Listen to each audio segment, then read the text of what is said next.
Hey guys, I'm your host Tara A. Devlin, and welcome to this week's episode of Kowabana, true Japanese scary stories from around the internet. My latest book, Toshiden Theater, Bite-Sized Japanese Urban Legends Volume 1, is now out. If you've ever wanted a collection of short, bite-sized stories you could zip through whenever you have a few minutes spare, then this is the book for you. Bringing you all sorts of Japanese urban legends you may or may not have heard of before, these creepy, odd and bizarre little tales will keep you entertained and no doubt thinking about them for quite some time to come. Toshiden Theater is available on Amazon right now, so do check it out and help support the show at the same time. This week, we're looking at a few stories on one of my favourite topics, shrines. To start, a young man heads out to meet a friend, but on the way back notices something strange. A black shrine gate. What on earth is it, and why is there something even more terrifying behind it? Find out in Black Shrine Gate.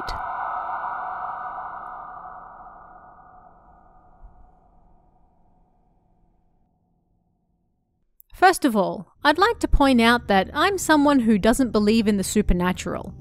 However, I do believe that there are things we still can't explain. Reality and circumstances equal strange, not supernatural. This is the equation I believe in.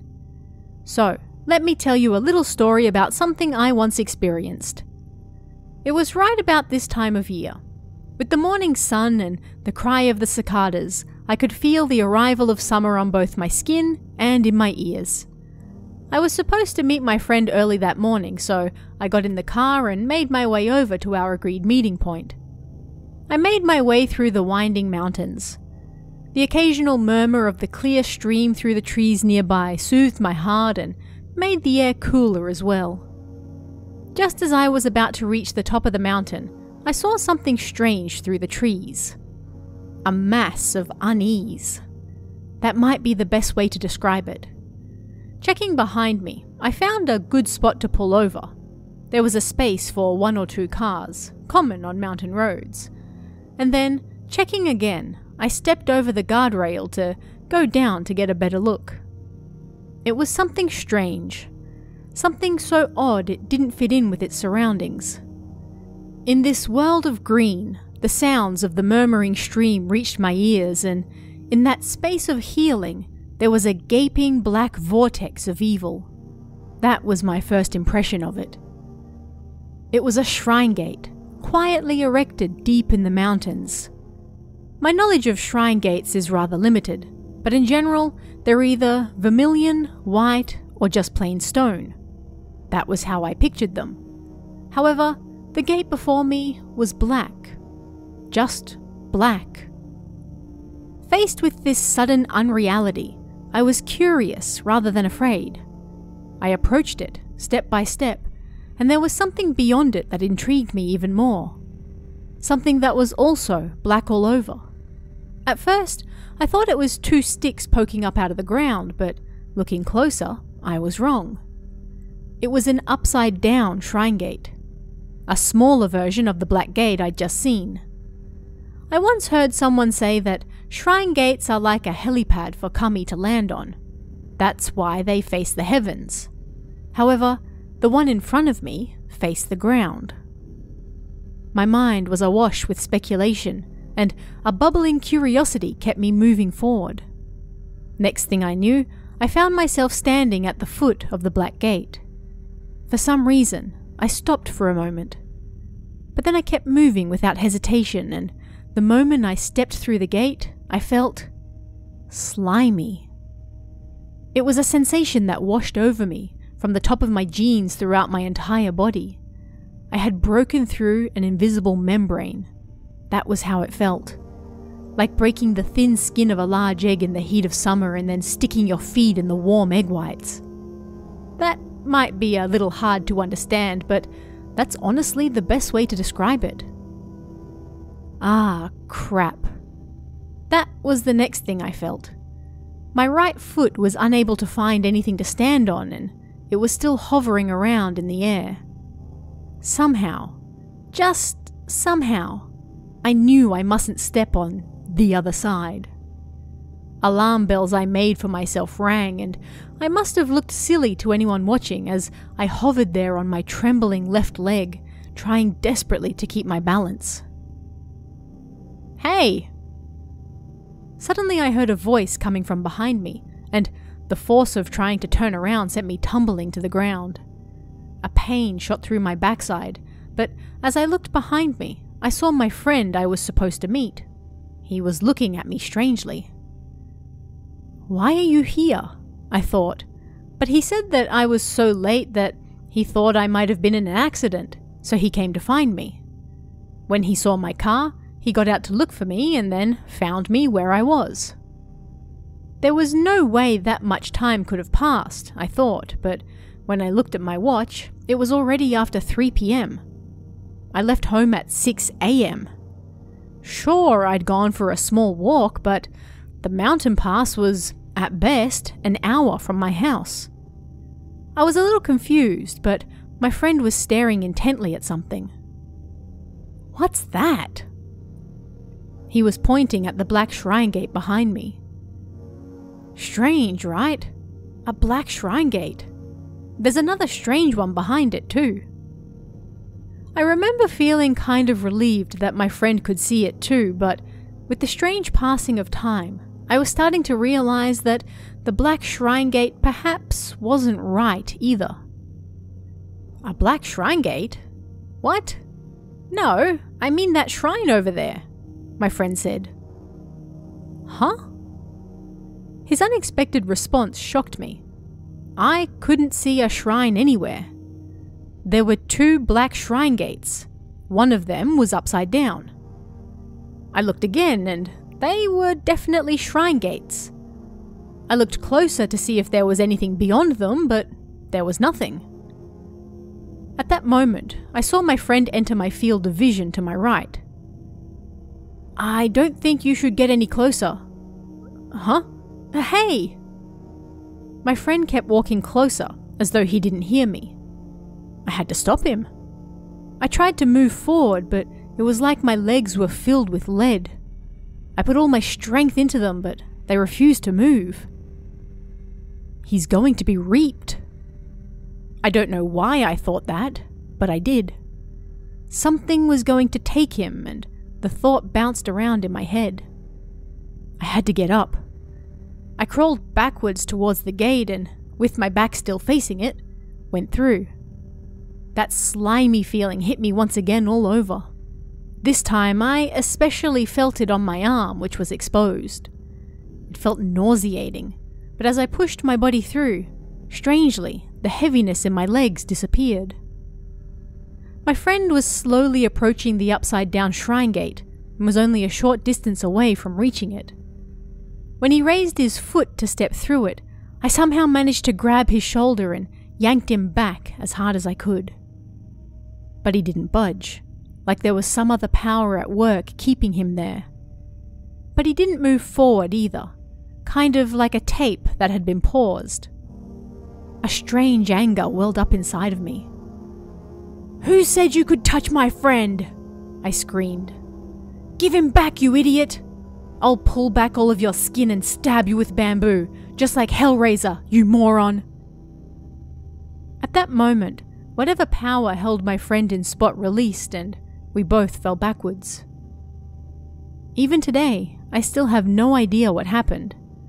But because both my friend and I experienced it together, we know that at least it was true. It's something we joke about when we go out drinking now, but we still can't explain it. My friend said that to him, the shrine gate looked beautiful and white, and there was a gorgeous shrine behind it that he wanted to see. "That's why I wanted to touch it," he said. But at the same time, I realized that when faced with abnormal situations, humans can persevere with great strength too. Next up, a young man hears a story from his grandmother about something strange that happened to her when she was younger. Strange nightly visits from a shrine maiden who emerges from her closet.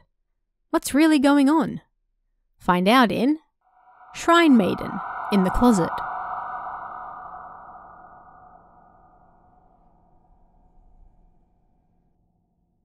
This is a story my grandmother actually experienced. I remember getting chills when my mother told it to me when I was young. To preface, my grandmother and grandfather slept in separate rooms when all this took place. "I've been having strange dreams recently," my grandmother told my grandfather one morning.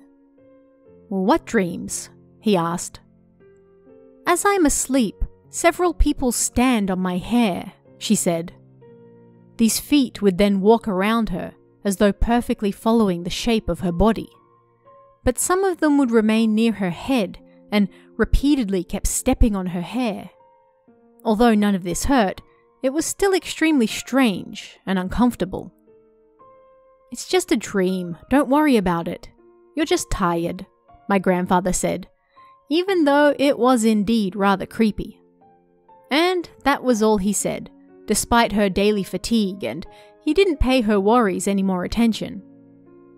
One day, a few days later, my grandmother approached my grandfather with a serious look on her face. "It seems it's not a dream," she said. "Are you still going on about that?" he replied. He didn't seem terribly interested again, but when he saw the look on her face, he stopped. "Why do you think that?" he asked. "Well, there's more to what I told you last time, about them stepping on my hair. That's not all of it," she said. "What do you mean?" "Well, after they step on my hair, the sliding door to the closet in my room always opens with a whoosh." "Huh?" "And then something comes out." "Comes out? What do you mean?" "It's a shrine maiden." My grandfather was honestly surprised and fell silent. A shrine maiden descending out of her closet. No matter how you looked at it, it could only have been a dream. But seeing his wife talk so earnestly about it, he started to worry. He feared that perhaps she was losing her mind. "I'm not going mad," she said, perhaps sensing what he thought. "I'm able to tell the difference between dreams and reality." According to my grandmother, when the sliding door to her closet opened, a shrine maiden came down from above. Or from inside? Then, in the darkness, she would let her long black hair out and violently shake it up and down. Because it was so violent, the sound it made clearly echoed in the silent room, and it was rather creepy. Even if she tried to see her face, the darkness, the length of her hair, and the violent shaking made it impossible to tell if it was even a man or a woman. But because she was wearing the red and white hakama a shrine maiden would wear, she figured it had to be a woman. At first, my grandmother thought it was a dream, but after seeing the same thing numerous times, she started to question that. Then she took action. She closed the closet sliding doors tight and put a piece of paper between them. If somebody opened the doors while she was asleep, then naturally the paper would fall to the ground. A friend also gave her an amulet after hearing of her dream, so she decided to put that under her pillow as she slept. Right as she was about to fall asleep, my grandmother heard a creepy sound that woke her up. "Ah, there it is again," she thought. She looked over at the closet, and the shrine maiden was coming out and shaking her hair like always. It wasn't like they were doing anything to her, but still, my grandmother was gripped with indescribable fear, and she put her hands together in desperate prayer as she apologized. You might be wondering what she was apologizing for, but still, if you think about what was happening, apologizing seems like the most natural course of action, right? Anyway, before long, my grandmother passed out. She couldn't be certain of that, but she had no memories after that, so... And then she woke up as usual in the morning. The piece of paper was still in the sliding doors where she left it, but now it was yellow and withered. There was no sign the doors had been opened, but the paper now looked like it had been there for several years at least. "This is even creepier than if I'd just found it lying on the floor," she said, showing the paper to my grandfather. But the effect the amulet had was even creepier, she said. As soon as she went to sleep with it under her pillow, she stopped dreaming about the feet walking around her. Or, perhaps more correctly, the things surrounding her disappeared. Meaning that they were definitely something spiritual, and that amulet was having an effect on them. Maybe she was overthinking it, but that was how she rationalized it at the time. Hearing all this, my grandfather couldn't keep ignoring her and wondered if maybe it was true after all. So, that night, he decided to sleep in the same room as her. And when he woke up the next morning, he said to my grandmother, "I had the exact same dream too." Maybe he was still having trouble believing it himself, but he insisted it was just a dream. Still, he was terribly frightened, and he decided they should both speak to the friend who gave them the amulet. My grandmother's friend listened to their story and then said, "The amulet alone isn't enough. The legs and that shrine maiden might be something different entirely, so you should have that properly looked at." My grandparents grew frightened at hearing this, so they decided to visit a temple this friend recommended to have an exorcism.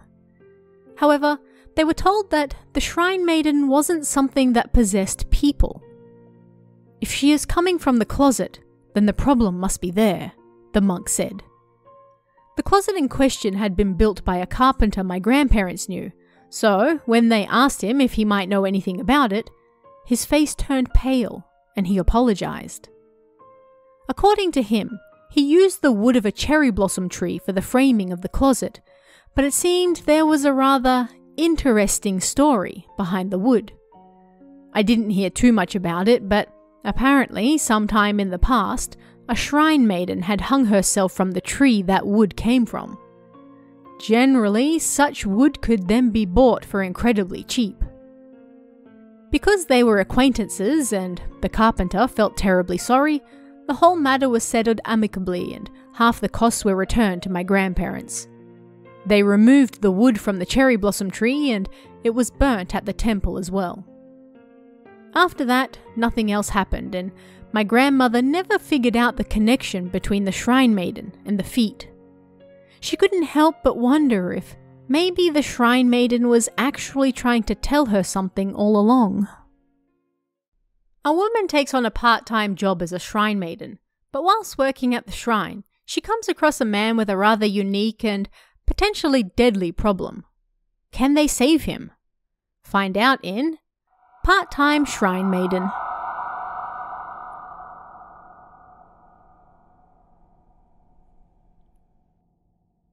This is something my older sister experienced. A nearby shrine was looking for people to work part-time as shrine maidens for the upcoming festival, so my sister applied and got the job. For the most part, she was just to deal with customers during the festival, but after the festival was over, they still wanted her to work on Saturdays and Sundays as well. One day, when my sister was cleaning the shrine grounds, a lone businessman approached her. It seemed he wanted to talk to the chief priest. Is he a salesman? She thought, but at any rate, she went to get the chief priest. When the priest saw the man standing in the shrine grounds, his face went pale as he approached him. He whispered something in his ear, and the man's shoulders drooped as tears fell from his eyes. The two men entered a room and forbade my sister from entering. It wasn't like she asked if she could to begin with. A few minutes later, the priest emerged with a horrified look on his face and asked my sister to bring some sake. About an hour later, both the man and the chief priest exited the room. The man was profusely thanking the priest. He handed over 100,000 yen in cash to the priest as thanks, forcing him to take it. The priest then handed my sister a few of the notes and told her that they needed more sake, so could she go out and buy 10 bottles or so. She did as he said and ordered some sake. When it arrived, the priest was still in that same room as before. He told her to leave the sake outside the room and that she could go home for the day. The next week, she asked the priest about what happened with that man. In short, apparently he had run into a shinigami, and He was informed that his death was near. After that, he kept seeing the Shinigami around. He visited numerous temples and shrines, but it seemed nobody could see the Shinigami other than him. Cleansing ceremonies didn't help either, and the Shinigami refused to go away. In fact, nobody even knew it was a Shinigami until he told them it was. But apparently, the chief priest my sister worked for could see it. This should have been completely normal for anyone with a bit of power. But in recent times, more and more temples and shrines were hiring anyone, regardless of their power or not. So, when he found the priest who could see the Shinigami, he asked him if he could get rid of him. That is, if he could cleanse the man of its presence. However, despite the fact the priest could see it, he had no power to get rid of it. So, he poured sake over the man, and when he noticed the Shinigami slightly back away, he used that opportunity to have the Shinigami possess him instead. But he was still just a substitute, and unless he continued to suppress his power, then things could go terribly wrong. And so, he prepared a large amount of sake and was, at present, trying to figure out how to deal with the being. At the time, my sister thought he was just trying to scare her, and that was it. But not too long later, she realized he was telling the truth. One weekday evening, she got a call from the priest's wife. He had passed away, and she wanted to know if my sister could come over so they could discuss the wake and what was going to happen after that. My sister had a very bad feeling about it all, but she immediately went over to their house. When she asked what the cause of death was, the priest's wife said the cause was still unknown. However, he died in a room full of sake bottles, paper dolls, and several small animals.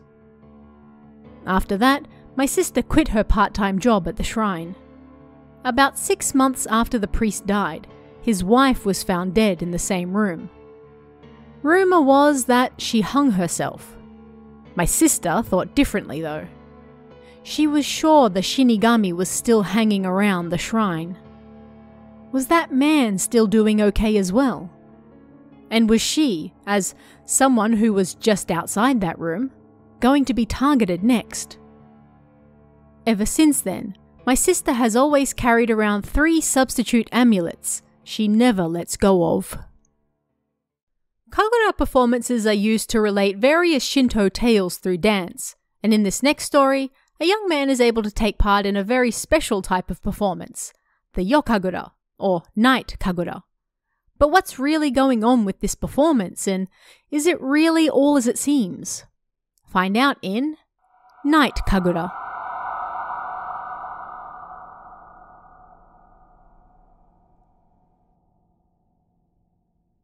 The winter of my final year of high school. "Hey, let's go snowboarding. I'll drive," Kaji said. "When? Who with?" I asked. "Christmas, with me, you, and Takami." I hit him on the top of the head. "You idiot. You two go by yourselves." It wasn't like I was sulking, but on a special day like Christmas, girls wanted to be alone with their special someone, right? Even I was smart enough to know that. But for me, at this age, it was pretty pathetic that the only people I had to spend Christmas with were my family. For a change of pace, I decided to visit the Tengu-no-yu hot spring in Kongo.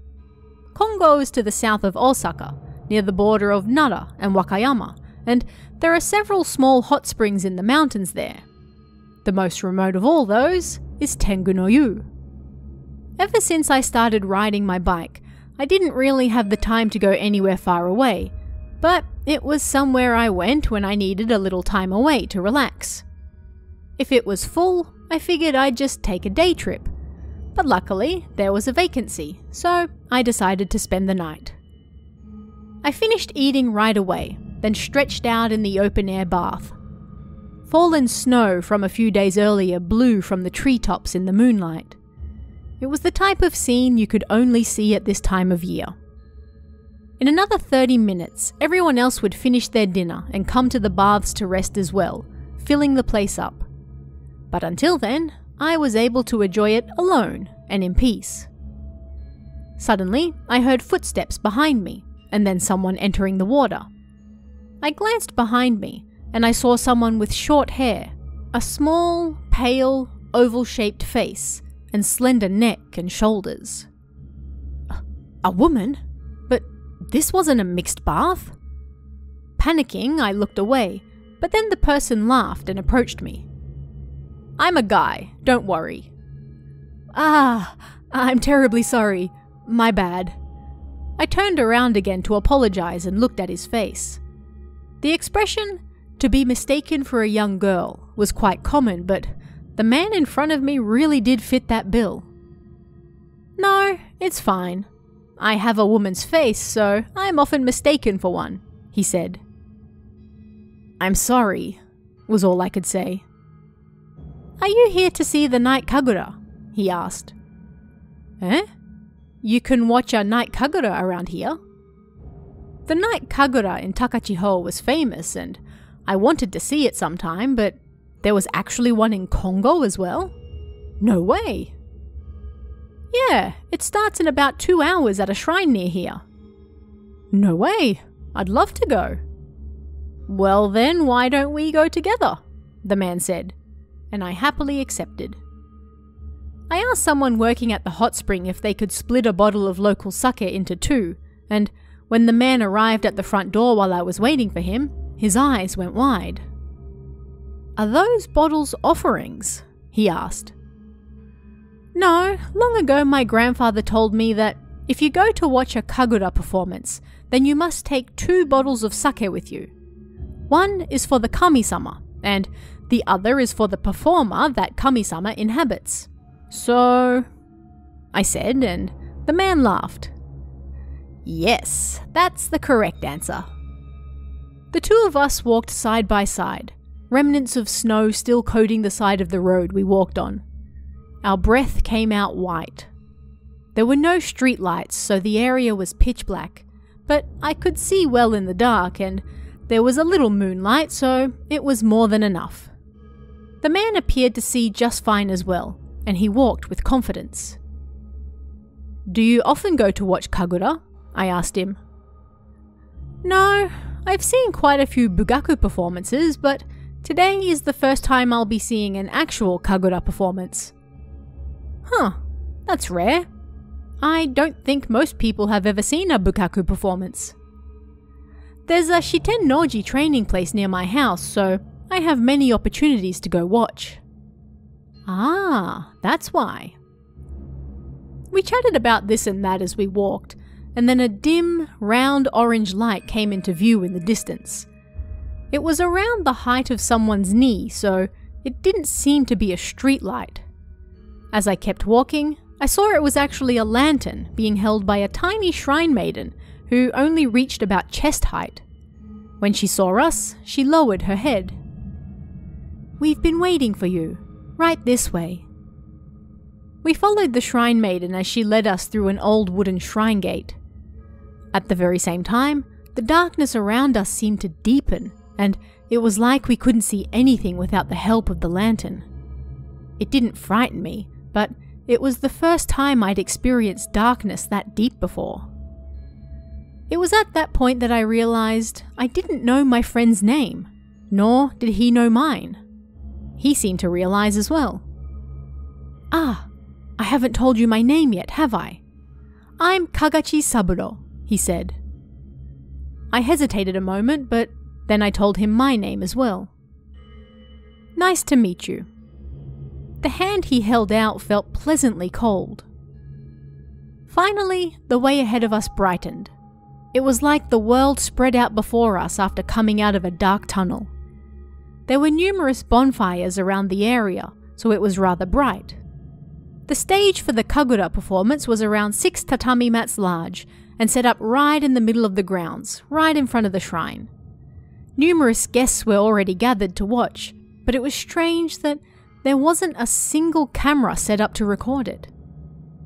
After delivering the bottles of sake to the shrine office, I went to pay my respects, and then a man wearing light blue hakama came shuffling out towards us.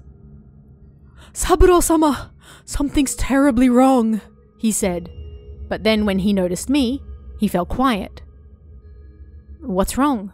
Say it," Saburo said. "Your brothers are injured," he mumbled. "They're injured?" Saburo repeated, raising his eyebrows a little. "Yes, they got tangled in their costumes and fell, spraining their ankles." "All right, I'll head over right away. Please get everything ready." "Yes, sir," the man replied as he lowered his head, and then he shuffled off again. I was about to tell Saburo that he shouldn't worry about me and to go do what he needed to do, but then he turned to me with a powerful look in his eyes. "Please, I need your help." "I'm sorry?" "Please perform in the Kagura." "Who? Me? Eh? Why?" I had so many questions without answers, but before I could even think, I just said, "I can't." "It's fine. Even if you don't know how Kagura goes, you've no doubt seen a Bugaku performance, yes? That's more than enough." "I can't. Seeing and performing are two very different things." "No, I know you can do it." I had no idea why, but he seemed absolutely certain of that. The Kagura my brothers were supposed to perform can only be held by unmarried men at this shrine. I'm the third son, so I assume that'll be no problem, but I don't have time to call anyone else in. I'm sorry, but I think there's a reason you're here tonight, and this is why. He was desperate, but honestly, I didn't know what to do. "Please, perform the dance with me." His earnest words and strong gaze won me over. "I have no idea what I'm doing, though," I said. "Thank you." I then followed him to a room in the separate building out back, and there, his grandfather, parents, and 2 brothers who smelt like compresses were discussing something with several other people. "My friend here will perform the dance," Saburo said loudly and confidently, and everyone in the room turned to look at us. Of course they did. He was telling his family that a complete and utter stranger was going to perform their sacred dance. There was a moment of silence before his grandfather finally spoke. "You're okay with that?" Yes. The answer was definite. After that, things proceeded at full speed. The performance I was to take part in was called Orochi. It was the story of Susanoo defeating the Yamata no Orochi. I was to portray Susanoo while Saburo would perform as the Orochi. There wasn't much time, so I quickly learnt how to move and put on my costume. Normally, we would wear masks, but because I wasn't used to that yet and I wouldn't be able to see, I'd have to go without. After that, I practiced in costume and then it was time to go. We exited the room away from the guests' eyes and then went around to the front. Various instruments such as bamboo flutes and drums were already playing, I finally realized. I was beyond nervous. I couldn't help but laugh. On the stage, the performance of the Mountain God Festival and the handing over of the land was already finished, and they were now entering the grass ring. I waited behind a curtain at the side of the stage. Normally, when one performance was over, there was a short break before the next, but seeing as the 2 of us were unplanned, so to speak, we had not yet undertaken the purification ritual we were supposed to beforehand.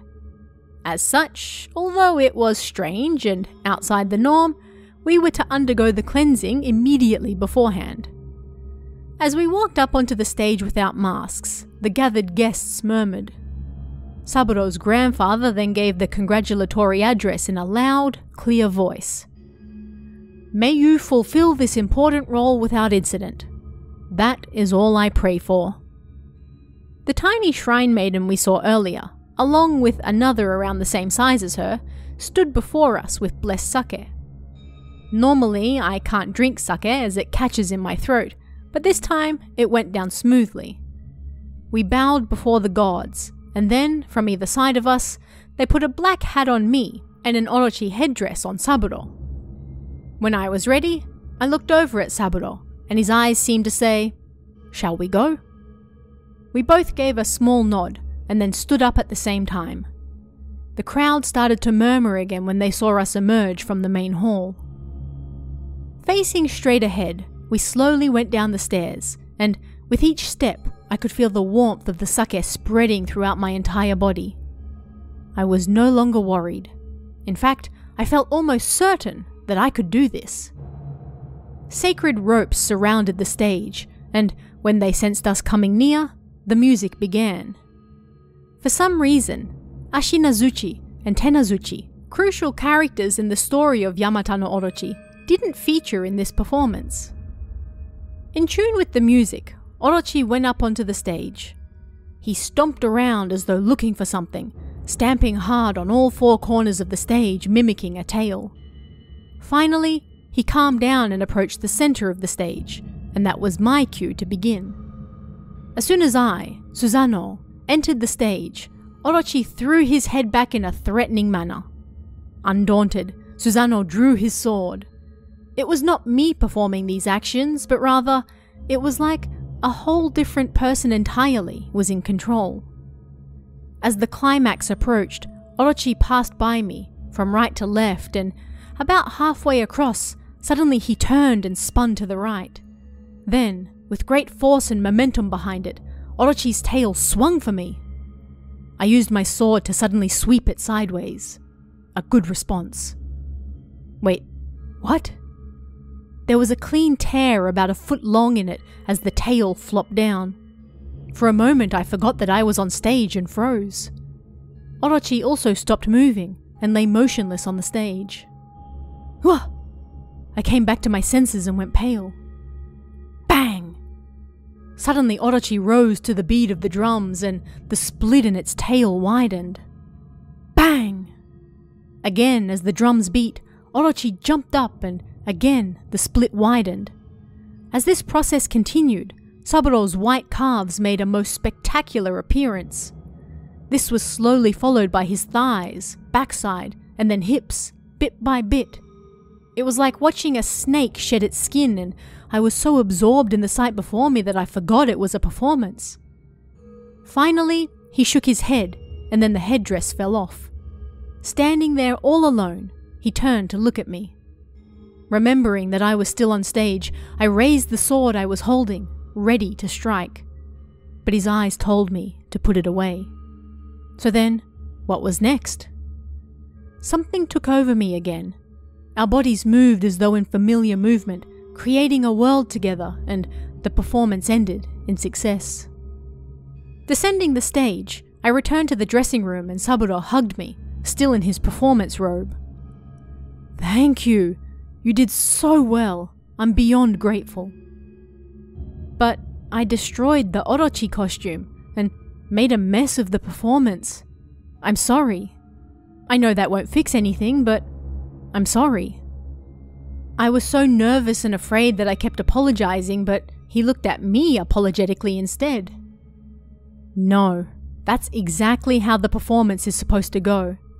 Depending on the dancer's abilities, things might not go so well, and, well, you said it was your first time performing, so I thought that maybe you wouldn't be able to do it.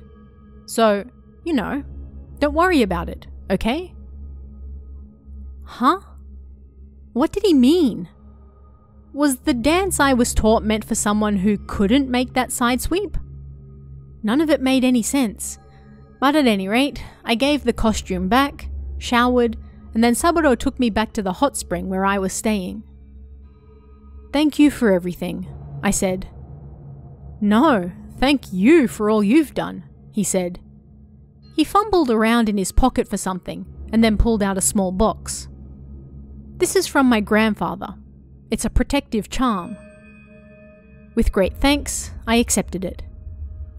"You really were great. Really." I knew that. His words trailed off, and I couldn't catch the end of his sentence. "Eh? What did you say?" I asked, but he just smiled and waved before returning back down the dark road. The next morning, I retraced my path back down the road. After walking for a short while, I found that familiar wooden shrine gate and a path that also looked familiar, so I followed it all the way down to the shrine. Yet, the main building and shrine grounds were much smaller than the night before. There was no way we could have held a performance in a space this tiny. But I had hard evidence that it wasn't a dream. Saburo's grandfather's protective charm sitting in my front pocket. It was about the size of a quail egg and the middle was blue with white agate edges. Ah well. Next year, I'd just have to spend Christmas with a real girl instead, I told myself. Finally, a student takes part in a test of courage during a school camp, but gets a little more than she bargained for. Find out why in Test of Courage at the Shrine.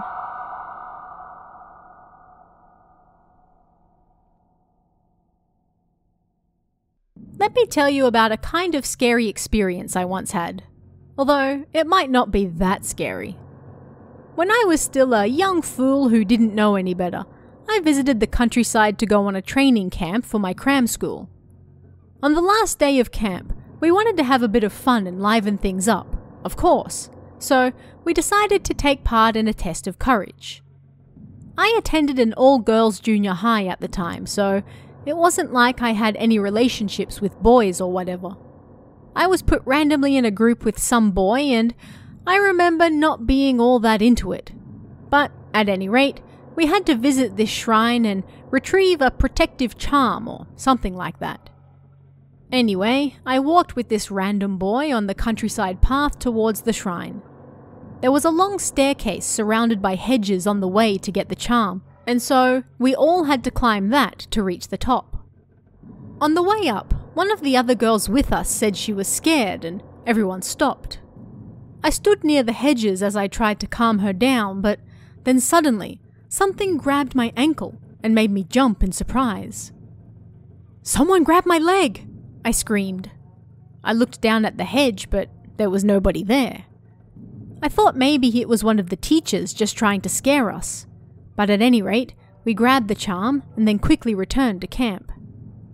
Once we were all done, I went around to various teachers to find out who had grabbed my leg, but oddly, none of them seemed to know anything about it, and none of them ever went near the hedges. At first, I thought maybe they were all in on it and were trying to scare me, but looking back on it, I realized something strange. The hedge was so densely packed with branches and leaves that there was no way a fully grown person would have been able to hide in there to begin with, let alone reach out and grab my leg. And I was the only student from the whole camp who had such an experience as well. It didn't happen to anyone else.